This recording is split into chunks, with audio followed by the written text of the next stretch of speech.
today is the day. We are pulling that thing in here and getting the engine ripped out of it, or at least that's the hope anyways.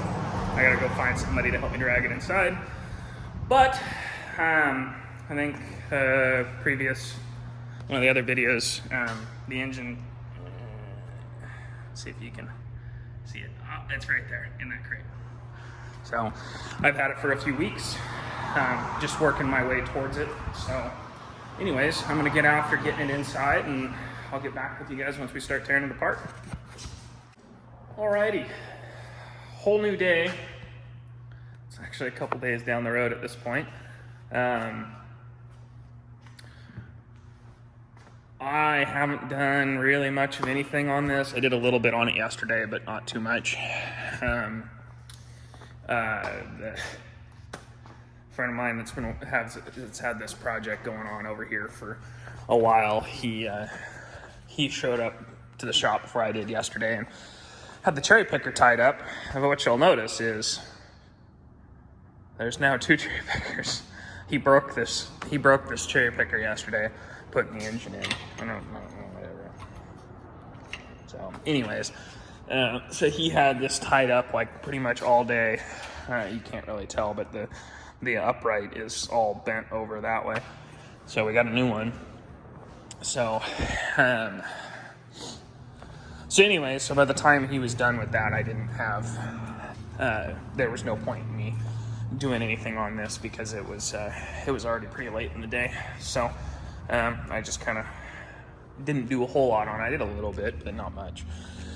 So I'm gonna start getting after her here, and see if we can get this thing out here in the next hour or two. So I'm gonna get after it.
have it out, hanging on the stand there, or on the cherry picker.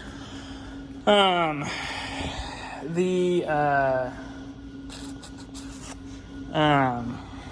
got to figure out what clutch is in this. It's definitely a dual disc and it's definitely a South Bend, but what it is beyond that, we need to figure out. I don't know if I've went over this before, but basically, this clutch is horribly aggressive, more aggressive than it really should be. And especially for supposedly what's supposed to be in it. And he doesn't like the way the truck drives. It's just kind of, and when I say this, it's very on and off. There's no give, there's no slip, there's no nothing. It's just you either have the clutch pedal in or you have the clutch pedal out. Like and the pedal itself is really, really firm. And the clutch is supposed to be in it, which it has the upgraded hydraulics as well. The clutch is supposed to be in it, or he was built for, should be a pretty easy driving clutch.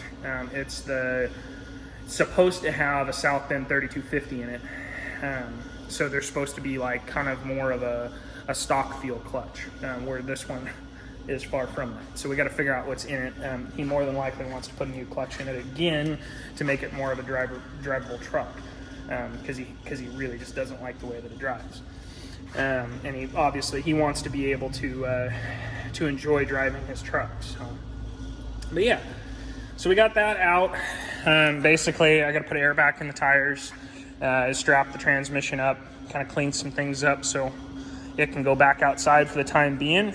We'll get everything swapped off of this onto the engine that's in the crate over there, which I'll probably show you guys later because it's kind of a project to get it out of the crate, and it's that thing there, get it out of the crate and all that kind of stuff. I gotta move this thing outside before I can get to that, but yeah, so here we are. It was pretty painless. Didn't have too much of any issues with it. That bolt's stuck in there. That's good. To get that loosened up, get that out of there.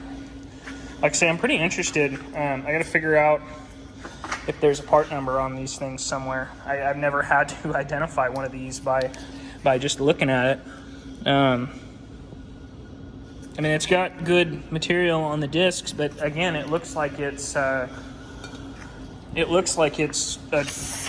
ceramic dual disc, not a organic ceramic or organic ceramic or whatever. No, it might be. Like I say, we got to figure that out, make sure that we're putting in what he wants. I did notice as well, you can see in there better than I can, but I'm not sure. It needs a throwout bearing too. The throwout bearing's pretty well trashed. But they greased this up, and they must have used some kind of low temp grease or something, because it's really gummy. And having it gummy like that will cause the clutch pedal to be hard as well. So, but anyways, all right.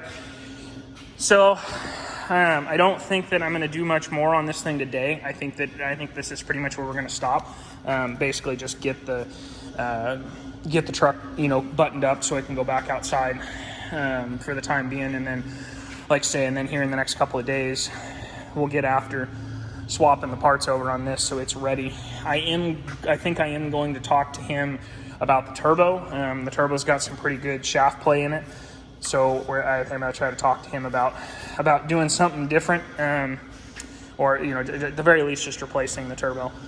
I think we're going to do as well while it's out. I think we're going to do a coolant bypass on it, or reroute, or whatever it is called. I believe it's called a coolant bypass, which basically, if you don't know what that is, these things have terrible issues with coolant being stagnant in the back of the block, And so basically the coolant never will circulate, or not, I shouldn't say never, but it circulates very slowly out of the back of the block. It's got kind of like a dead spot in the back of the block, back of the cylinder head, that type of thing. So there's a piece that you pop this freeze plug out right here, soft plug, whatever you want to call it. You pop that out, and then it goes on there, and it's got a hose that runs back up to the thermostat housing, so it can have a constant flow of coolant throughout the engine rather than having it sit in the back here. So, yeah, anyways. Alrighty, guys. Well, I think that's going to be all for this one. We'll catch up with you on the next one.